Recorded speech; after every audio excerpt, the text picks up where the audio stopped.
mà chẳng này có hai gia có chung hai tàu sáng lầu. Ồ, ấy có chưa sáng lầu. Cháu sợ. Ô, anh mau xuống. Cái lũ đó đã lên bạc.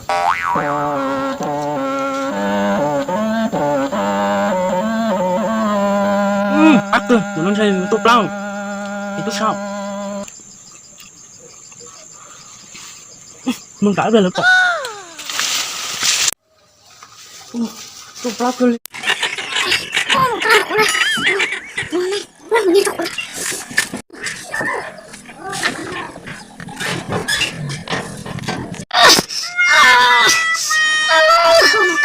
Sao rồi?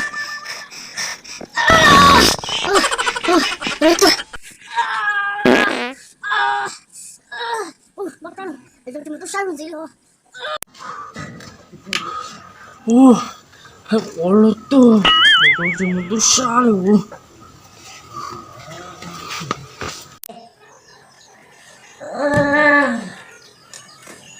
Ê, căng căng rồi nè.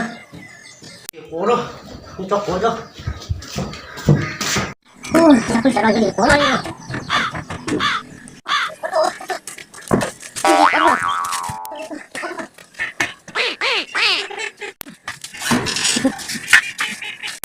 Mà tôi sao tôi nhìn cho quá ya ya đủ tài nó. Ô, con chưa biết nó học quá bù á. Ăn đi. Chắc đúng.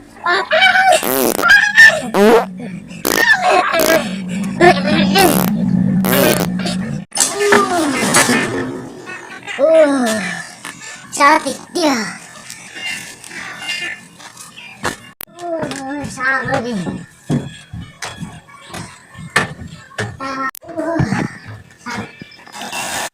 Chà, tôi nữa giờ tôi nhìn cho quá biết nó học quá vấn đề thế à? Chà, tôi là chúng mua lú rồi. Tôi nâng nó là chỉ tôi xíu rồi. Tôi sao là sẵn lâu rồi, hiểu lâu sẽ hiểu chặt chút rồi. Ôi trời ơi, sẵn lâu có nhỏ nè. Sẵn lâu có nhất chế hả? Nhô, nó bay teo. Ê, tôi không có gì sẵn lâu. Có tỏ này, mình sẽ chỉ sáng lầu cha chúng sẽ chỉ sáng chế được tốt chế tích chế thôi. À, kia chúng để nó tiêu. Tôi cơ, Tôi mà.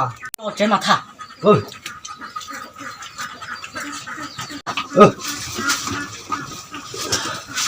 Cái tôi nói mà chứ. Sẵn lâu á, cũng chỉ tôi xíu này nè. Chỉ cho xe mà chứ mà. Sẵn lâu á, hay nó có. Tôi bây giờ mới tôi nâng tôi sang nhìn cho quá cái lúc khó quá na, cái lúc khó quá bù. Cụ thể chỉ tôi xíu, cụ thể tôi hay nó có sẵn lâu bao liền đó là. Mà chẳng này có hai gia có chung hai tàu sáng lầu. Ồ, cái có chưa sẵn lâu. Là, cũng là do sáng lầu, cũng bị do sáng lầu, cũng chưa tôi sáng lầu. Có chỉ cho chị không muốn tập kiến đâu. Cái nâng này có những phố mà. Bay theo đi.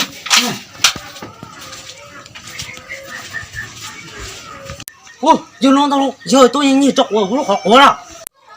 Nhưng nó chỉ muốn tàu kia sư. Đâu hiểu. Tôi nên là có dùng cái tất chọc vào lúc khó quá gì rồi. Để cho con chi tôi trái hơn gì nữa. Mà ngu quấy nữa. Ôi, dùng chuyện sao tôi cổ là. Chẳng nó có buộc. Nó là cổ là. Ôi. Mà chị cho này à. Chị tôi đi. Tôi không chơi. Tôi tuần chi nữa. Chẳng mình tàu à. Đi một.